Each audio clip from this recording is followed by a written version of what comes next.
Welcome everyone to my review of IDW Sonic's Fang the Hunter miniseries issue 3.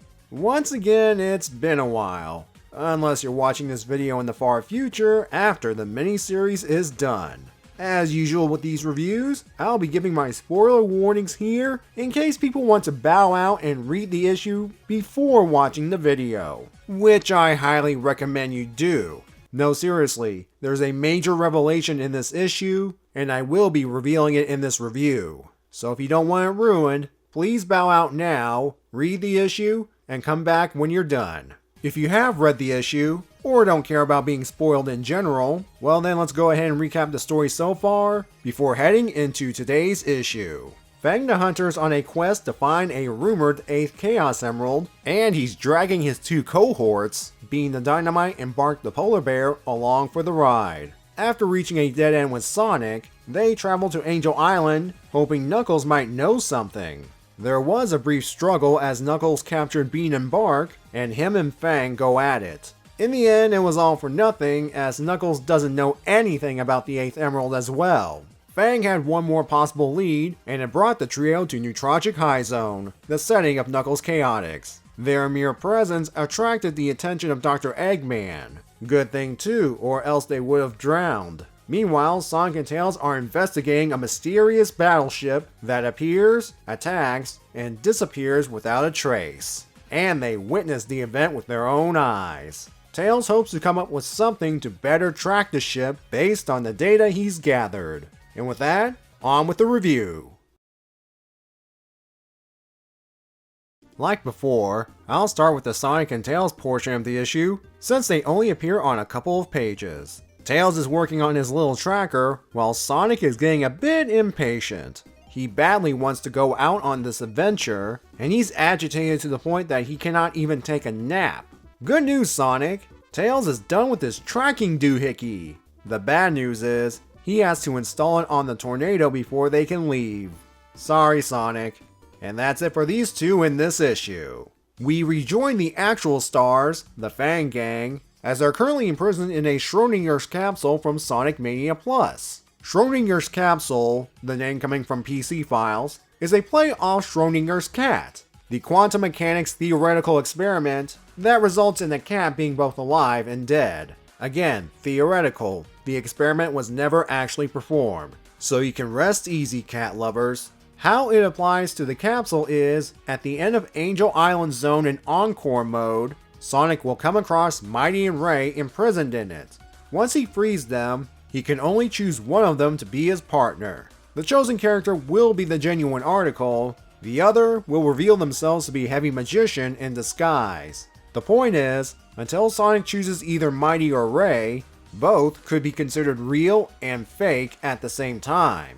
I can tell you right now, all members of the Fang Gang are real. Funny considering that back in the intro to part 1, I mentioned that Heavy Magician took all 3 of their forms in her boss fight. All I will say right now is, Heavy Magician's busy elsewhere. Eggman wants to know why these 3 were trespassing in his territory. It doesn't matter how dilapidated it looks, Eggman still owns it. Bean tells Fang to spill the reason, and Fang is suspicious about Bean being the voice of reason, to which Bean himself acknowledges as, quote, icky and unnatural. Yeah, the creators know about Bean being out of character, and are milking this moment for all it's worth. Fang reveals to Eggman he's on the hunt for a rumored 8th Chaos Emerald. Unlike Sonic and Knuckles, Eggman's actually interested. Hey, anything that'll help him conquer the world. He begins asking questions like, what color is it? And does it have any special properties? When Fang doesn't give any concrete answers, Eggman begins to fall into the there's no 8th Emerald camp. Although he doesn't dismiss its existence completely, thanks to something he'll reveal in a moment. Eggman gives the trio an ultimatum. In exchange for saving their lives, they're going to do something for him. If they refuse, Eggman will pull a Bond villain move and drop them in a pool full of choppers. Congratulations guys, you're working for Eggman again. Here's where Fang's plot and the battleship plot officially link up. The battleship does belong to Eggman, or rather, it did. For its test flight, he placed the hard-boiled heavies in charge. And you can see where this is going. By the way, this is not the revelation I was talking about earlier. That's yet to come. You know, Eggman, between the events of Sonic Mania, Seasons of Chaos, that minor incident during your birthday, and now this, have you considered putting inhibitors in the hard-boiled heavies in case of betrayal? Obviously, Heavy King faked the failed testing and claimed the ship as his own. Eggman has had trouble tracking it because it kept disappearing and reappearing, and the ship was not originally designed to do that.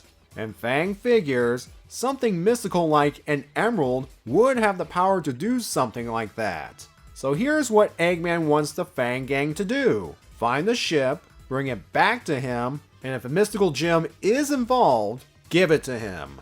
The Fang gang takes the Marvelous Queen to what appears to be a random island, but Eggman gave Fang all the data he's got on the battleship's movements. And from it, Fang deduced two things. 1. The further out the battleship goes, the longer it takes for it to disappear again, meaning whatever gem the heavies have, it needs to be recharged. And 2, he knows the pattern between jump points, and if his calculations are correct, the battleship should appear near them right about now. They fly towards it and land without incident, only because Heavy King wants to find out what this nonsense is about. Fang reminds his crew that the robots on board are working with the hard-boiled heavies and will blast them on sight. So they're going to head through the ship quickly and quietly. And they proceed to do the exact opposite. It doesn't matter since the heavies detected their approach earlier. And if you take a closer look at the panels where the Fang gang is moving through the ship, Heavy Shinobi's observing them in the background. They reach the chamber containing the mystical gem, and Fang believes he's finally scored the 8th emerald. He won't get it without a fight because Heavy Rider arrives to stop them. Fang tells Bean and Bark where they'll target, and the three execute their maneuver flawlessly. When they threaten to blow up Jimmy the Motobug, Heavy Rider backs down. At last, Fang claims his prize. What mystical gem could be powerful enough to warp an entire battleship from place to place? Is it really an 8th Chaos Emerald? Sadly, no. The gem Fang actually receives is the Warp Topaz? The warping gem Starline used in the main book for a while? The gem Sonic and Silver used to save the world from the metal virus? And the gem Sonic had to recently return to its original resting place before it destabilizes? Yep, it's the same gem. Given the time period and how it works, I should have known.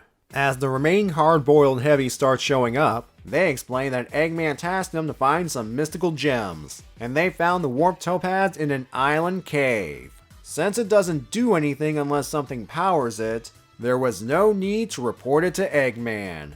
That doesn't mean they won't use it for their own ends. They modified the engines of the battleship to work with the Warp Topaz, and with the stress test nearly complete, they're ready for conquest.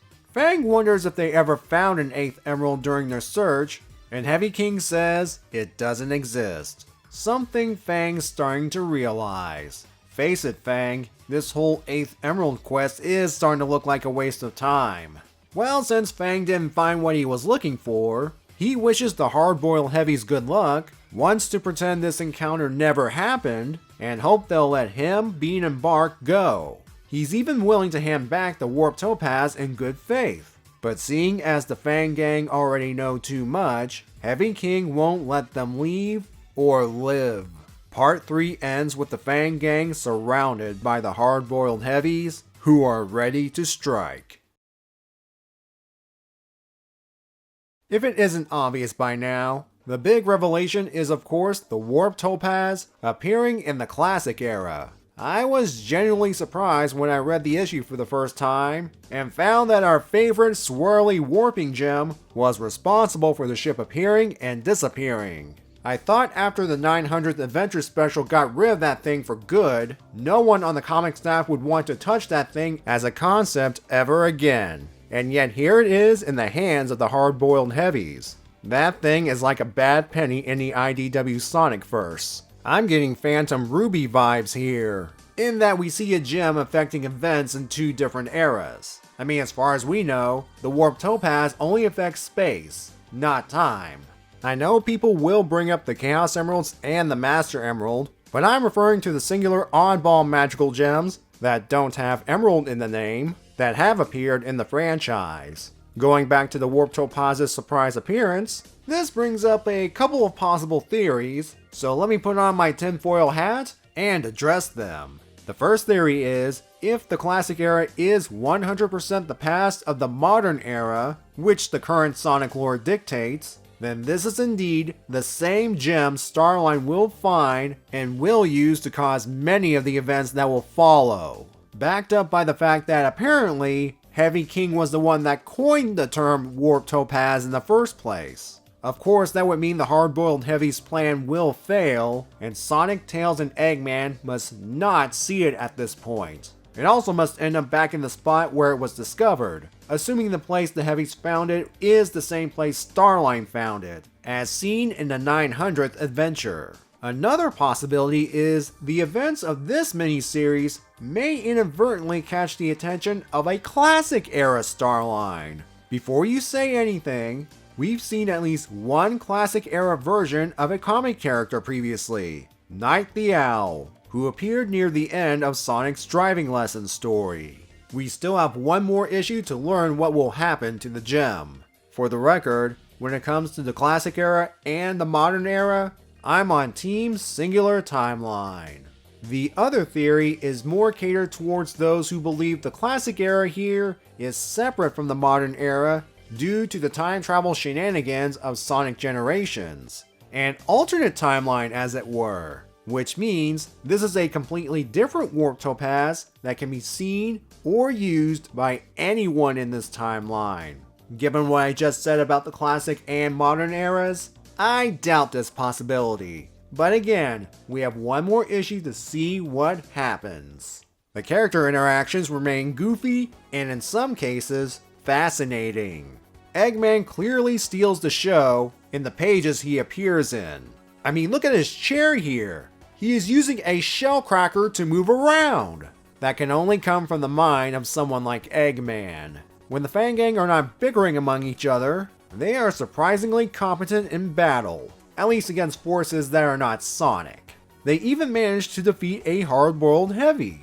Fang himself continues to show off his competent tracking skills, as he's able to correctly guess where and when the battleship would appear based on Eggman's data. There's the aforementioned Bean being serious, feels wrong shtick, but I want to point out this moment of Bark trying to knit himself a new scarf. At least I think it's for him. Maybe he's knitting one for Amy since they are kind of on good terms, and she did enjoy wearing Bark's scarf back in Seasons of Chaos. It is both funny and sad that he doesn't get to finish it, at least right now. We see the camaraderie between the hard-boiled Heavies. First with Heavy Rider and her Motobug Jimmy. Sonic fans who are familiar as to why this Motobug's named Jimmy will understand why you don't want the Fang Gang to blow it up. Then there's Heavy King and Heavy Shinobi helping Heavy Rider get back on her feet. This idea of the Heavies having each other's backs didn't come completely out of nowhere. At the beginning of Sonic Mania's Encore mode, Heavy Magician used the Phantom Ruby to revive her fallen comrades. The Fang Gang are now outnumbered 5-3. How will they get out of this one? I suppose the appearance of a certain hedgehog and two-tailed fox could even the odds, if they show up in time. Actually, you know what would be hilarious? The Fang Gang getting themselves out of this mess, and crashing the Heavy ship in the process. Then later, Sonic and Tails arrive at the wreckage, and are bummed they missed the action. All because Tails took too long with his tracking device. That alone would make this whole miniseries worth it. Come back next time as we wrap up the Fang miniseries, and see if anyone, Fang in particular, comes out a winner in some fashion. See ya then.